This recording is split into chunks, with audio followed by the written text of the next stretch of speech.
மறக்க முடியாத லைஃப் நம்ம காலேஜ் லைஃப்.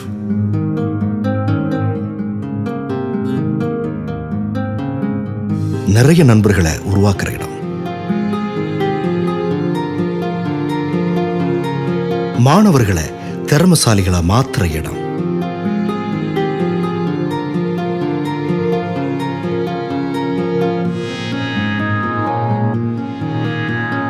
அறிவை மேம்படுத்துற இடம்,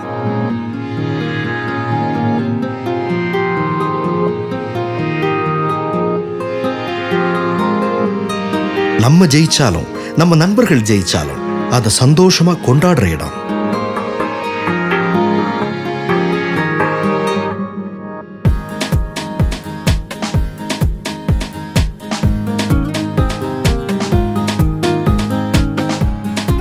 நமக்கே தெரியாத நம்மளோட மற்ற திறமைகளையும் நமக்கு அடையாளம் காட்டுற இடம்.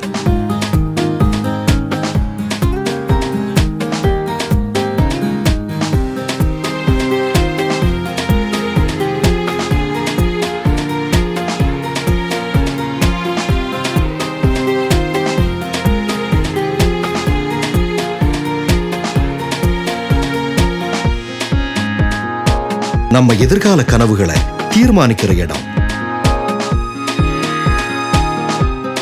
வெற்றியோட முழுமையான சந்தோஷத்தை அனுபவிக்கிற இடம்,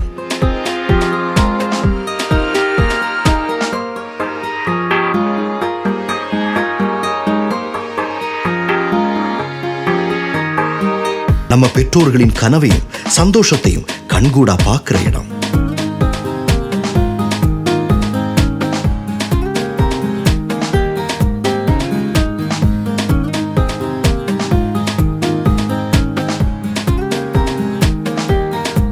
நம்முடைய திறமைக்கு அங்கீகாரம் கிடைக்கிற இடம்.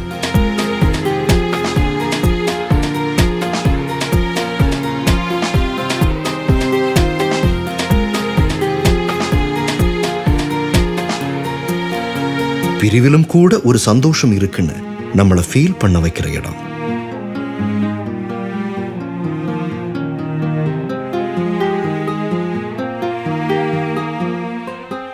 சமல்ல, நம்ம எல்லாருக்குமே என்ன பண்ண போறோம்னு தெரியாம நிறைய குழப்பத்தோட எதிர்பார்ப்போட ஒரு காலேஜில் போயிருப்போம். ஆனால் திரும்பி வெளில வரும்போது முழு மனுஷனா வாழ்க்கையை பற்றின நிறைய புரிதலோட வெளில வருவோம். இப்போ கூட நம்மளுக்குலாம் காலேஜை பற்றி, காலேஜ் லைஃப்பை பற்றி யோசிச்சு பார்த்தா அவ்வளோ சந்தோஷம் இருக்கும். திருப்பி அந்த லைஃப்கே போயிடலாமா அப்படின்ற ஏக்கம் என்ன உட்பட எல்லாருக்குமே இருக்கும். ஆனால் இந்த மாதிரி ஒரு சந்தோஷமான காலேஜ் லைஃப்பில் உண்மையான சந்தோஷம் எது, ஹாப்பினஸ் எதுன்னு புரியாத தப்பான சந்தோஷத்தை தேடி சில ஸ்டூடெண்ட்ஸ் போகிறதுனால அவங்களோட லைஃப் பாதிக்கப்படுறது மட்டும் இல்லாமல் அவங்க கூட இருக்கிற நிறையா பசங்களோட லைஃப்பும் பாதிக்கப்படுறதை நம்ம பார்த்துருக்கோம். ரேகிங்கா அது இன்னுமா இருக்குது அப்படின்னீங்கன்னா கண்டிப்பாக இன்னும் நிறைய இடங்களில் இருக்க தான் செய்யுது. இந்த ரேகிங்னால இந்தியா ஃபுல்லாக அவ்வளோ பேர் பாதிக்கப்பட்டிருக்காங்க, நிறைய பேர் இறந்தும் போயிருக்காங்க.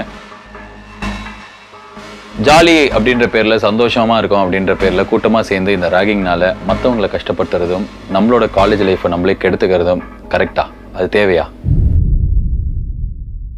ராகிங் பண்ணுறவங்களை திருத்துறதுக்காக நம்ம அரசாங்கம் நிறைய சட்டம் கொண்டு வந்திருக்காங்க. அதில் prohibition of ragging act 7 of 1997 படி யாராவது ராகிங் பண்ணால் அவங்கள படிக்கிற காலேஜ்லையும் டிஸ்மிஸ் பண்ணவும், வேறு எந்த காலேஜ்லையும் சேர்ந்து படிக்க முடியாதபடி செய்யவும் ஒரு சட்டம் இருக்குது.